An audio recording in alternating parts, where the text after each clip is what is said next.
Hello, this is Jeff Weaver.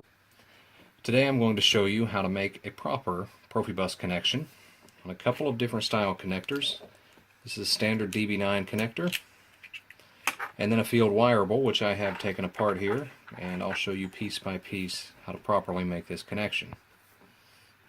Let's start with a piece of Profibus cable, and the first thing I want to stress, especially when it comes to field wireables, is that you stay within the same manufacturer family when it comes to cable and connector.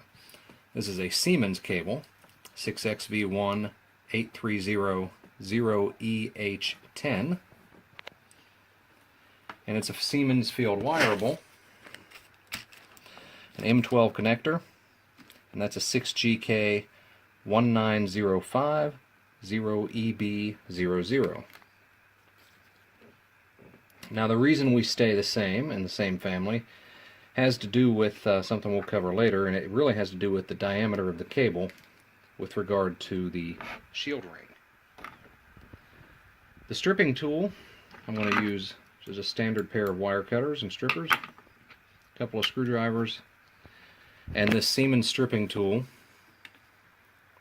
6GK 1905 6AA00. Stripping tool is going to give me my cable cuts as needed. And I want to leave myself a little extra. You can actually learn to measure this off just perfectly, but I will go ahead and just give myself a little extra cable at the end.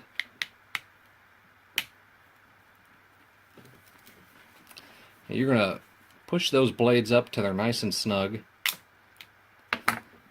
and if you've made the cut properly, it's going to peel off, as you see, the inner white diameter of the cable without cutting or nicking your actual conductors. And then I'm just going to pull off the purple sheath or purple outer sheath.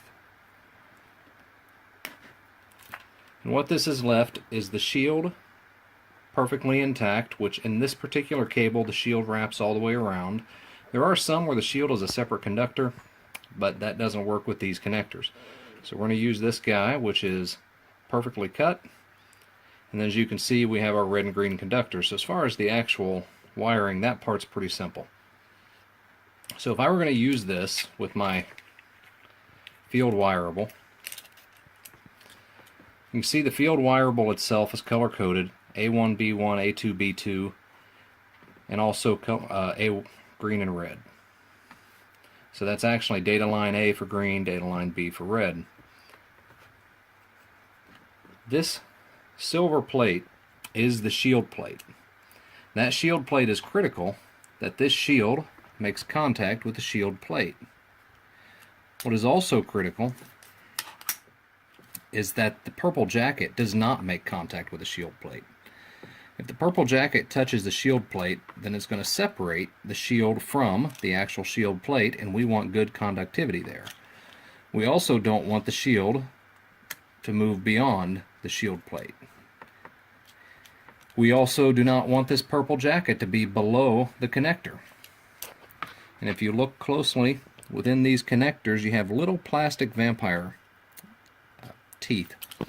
Those are going to grab hold of the purple jacket, and that provides our strain relief.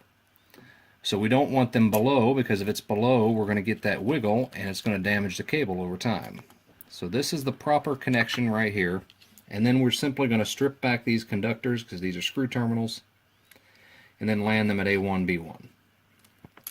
So this connector is pretty simple, but we want to stick to that shield plate. That's really our guide with regard to the purple as well as the shield connection.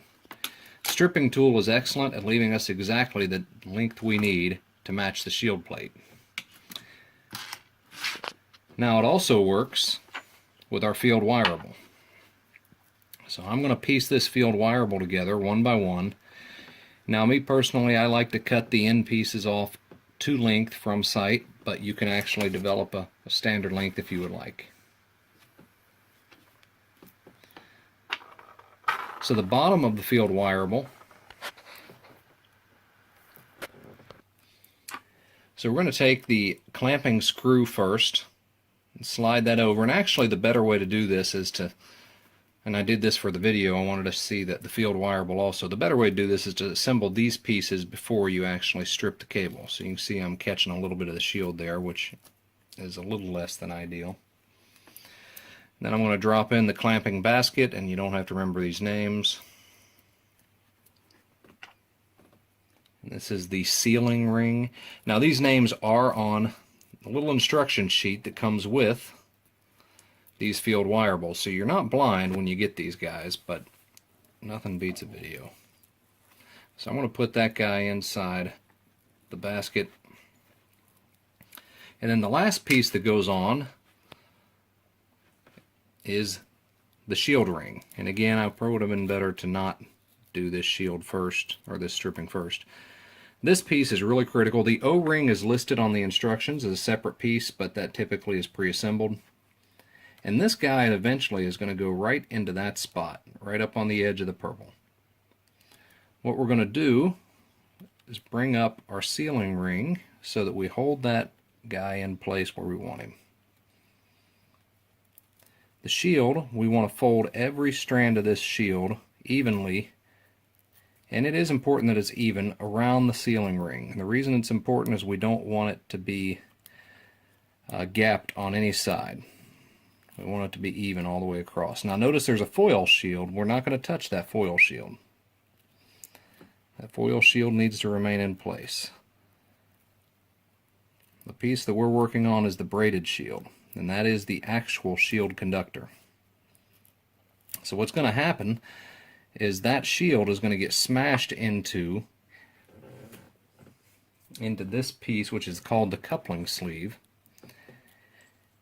And that's what's going to provide our shield connection. So we don't have to worry about at that moment, or any longer, the connection. Now this is why you absolutely must stay within the same manufacturer. Sometimes we work with other manufacturers' cable, and one in particular, the purple jacket is literally 0.5 millimeter more diameter than is this Siemens cable. Well, there's no argument as to which one is better. That's not what we're trying to do. But the problem would be if you then took that manufacturer's field wireable connector and put it on this Siemens cable, you end up with 0.5 millimeter of slop or gap, and you're no longer going to have a great shield connection. And that is very tricky to troubleshoot, especially when you're using this in larger networks. So now, as I bring this guy up, the nut,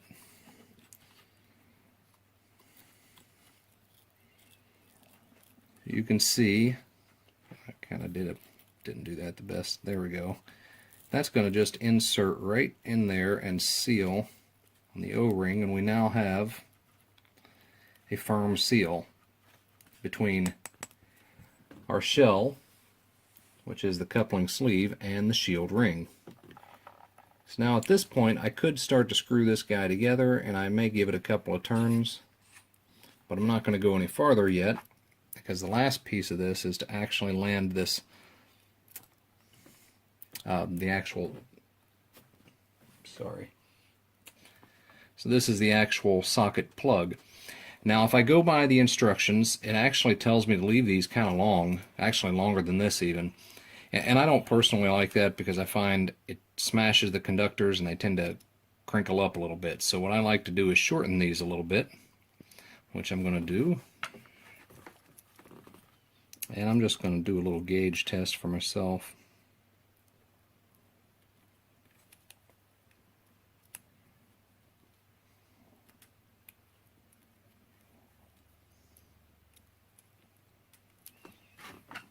Need to open that up a little.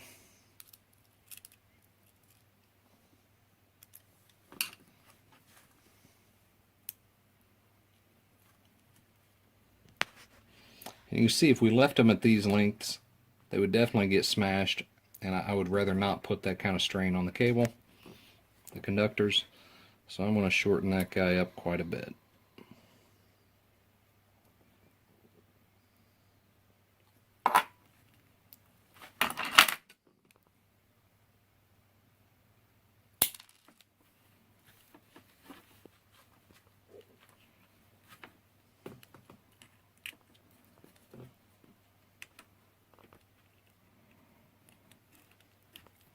And this piece is not as critical. I mean, certainly it is critical because this is where the conductors are going to land, but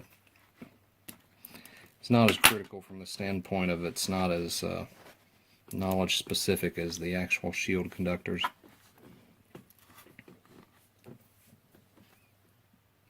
Now here on the plug, we're going to land pins 2 and pin 4. Pin 5 is shield, which is taken care of with the body of this connector. So we're really concerned about pins 2 and pins 4. 2 is data line A, which is our green conductor. 4 is data line B, which is our red conductor. Now in this case I've already kind of pulled the screws back so that I don't have trouble getting in. And it is hard to see which is pin 2 and pin 4. But they are labeled right on the connector. But that is a little tricky, I won't lie to you.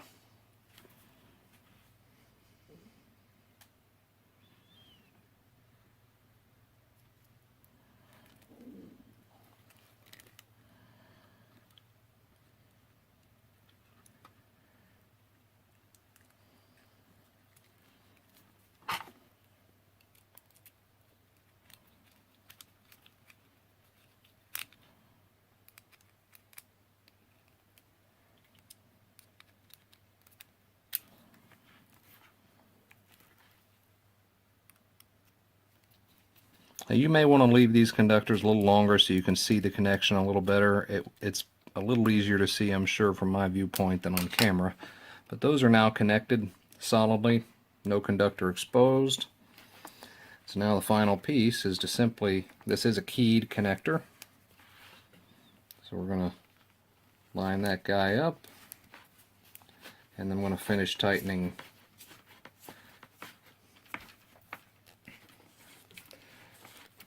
clamping screw. And now we have properly connected M12 male connector. And not that you would need to see it, but here's an example of another cable that I've done prior as well. Now one thing that I will show is there is one other DB9 style that you'll likely encounter. You may encounter a couple of others, but this is one that's pretty common. This one has a 45 degree. That the one we looked at earlier would be considered a 180 degree. So the 45, as you can see, has an offset. Again, the shield plate, once again, most critical piece, and still we see these little vampire connections for the purple jacket. And you can actually see on this cable where it was faced another direction, you can see the purple. Actually, this came from the top where you can see it's sealed into the purple jacket. And again, the purple jacket is not on my shield plate, but my shield is. And that provides my strain relief. And in this example, the 45 degree, the red cable or conductor is just a little bit longer than the green. And then once these guys are put together,